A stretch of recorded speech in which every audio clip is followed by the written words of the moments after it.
Hello, good afternoon, good evening, and good morning. Salman sulok tayo ng technique. So pag-usapan natin ang pamumuno o pamamalakad ni General Torre na sinasabi na pinupuna ni Vice President Sara Duterte at mayroon siya mga suggestion. Pero para sa akin bilang isang dating main uniform personnel, yung 5 minutes, okay lang naman yung 5 minutes.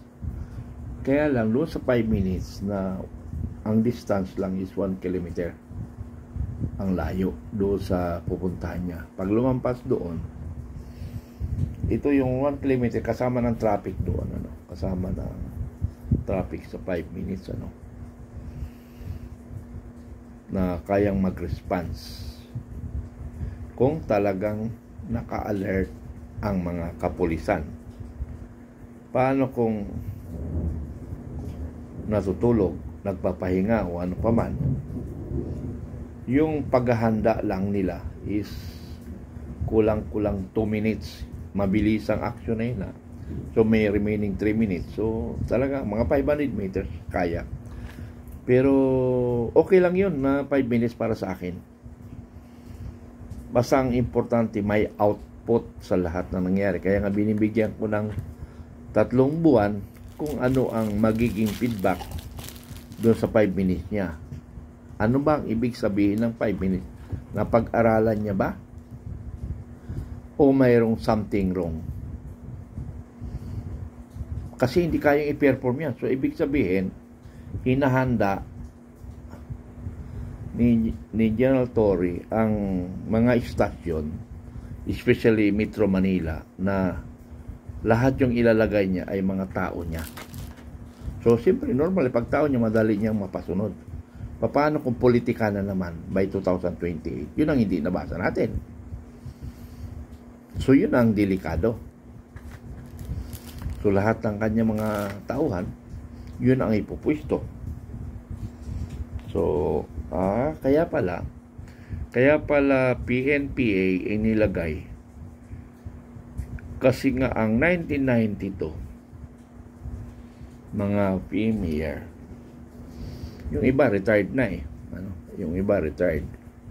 So by 2028 almost kalahati na nag-retired.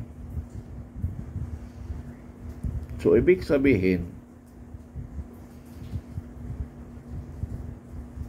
kulang ang nakaposisyon na ngayon. So mga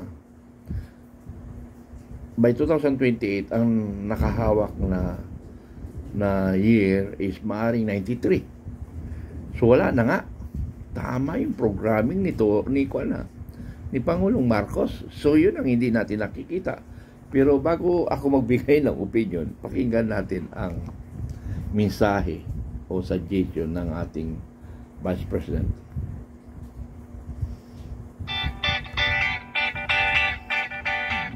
Mayroon pang katalastas.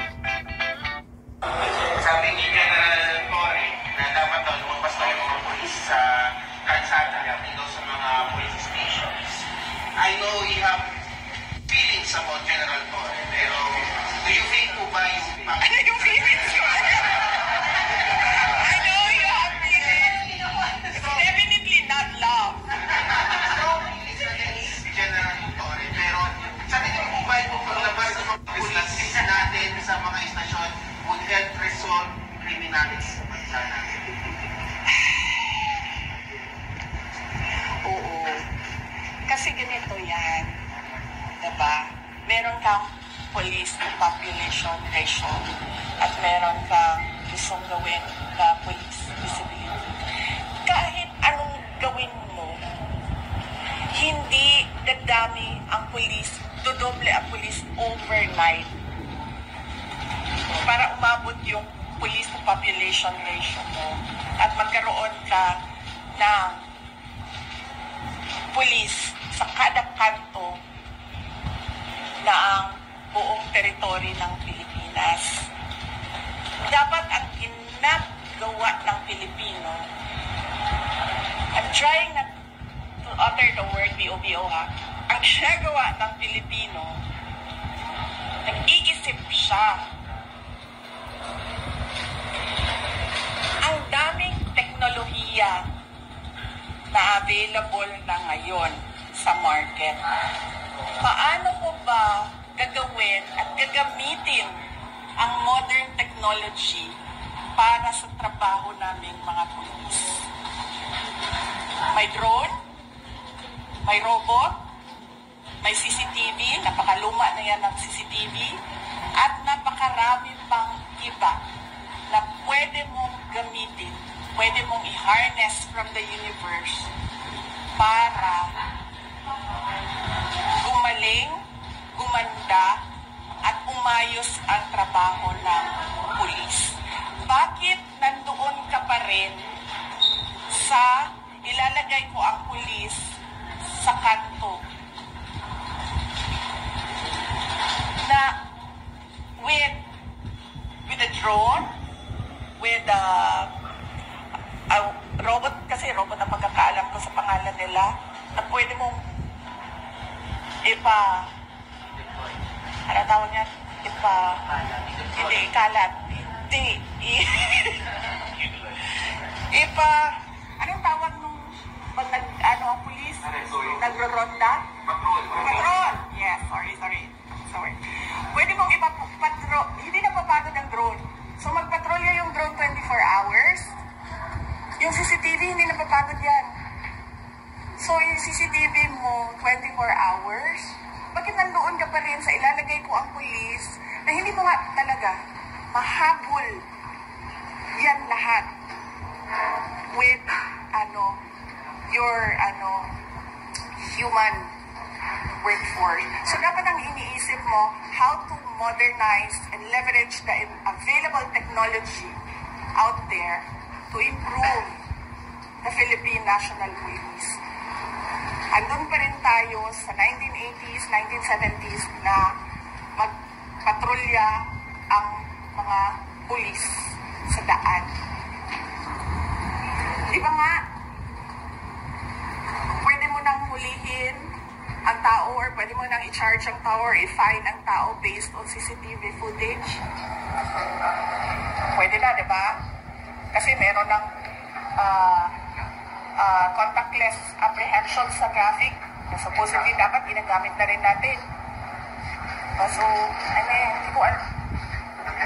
Sorry, I'm just really frustrated sa mga pangyayari.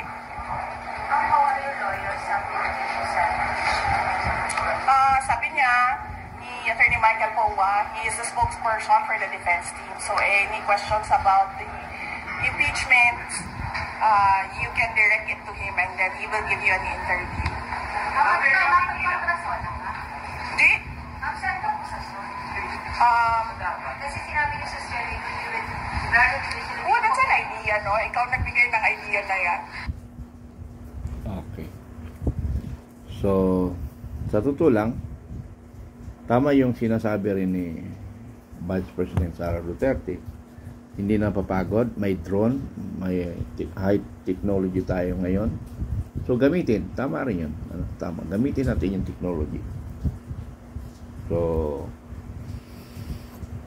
pero, ito nga yung sinasabi ko na hindi pa rin pumapasok. Hindi pumapasok sa ating lahat, na may objective sila eh. Lahat kasi, ng mga key position, papalitan.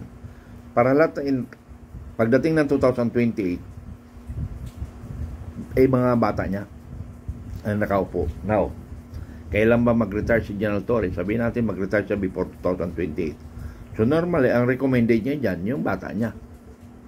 So by 2028, kontrolado pa rin. Kasi by 2028, ang majority na dyan is PNPA. So sila na magpapatakbo ng Philippine National Police. So kahit yung iba dyan magkalaban, maaring pakulo nga. So nakikita ko, may isa pa ako nakikita, may isa pang drama. Saka ko na lang sabihin yung drama, kasi baka mali, pero baka maging totoo na drama yon, para mayroon ako nakikitang drama. Malalaman na lang natin before 2028 may drama. Yun pala, drama lang yun, pero totoo sin talaga, inalagaan ng PNPA. Yung kay Graheldo, saka na lang ako magbigay comment. May nakikita akong hindi maganda. Okay, maraming salamat. Yun lang muna. Thank you.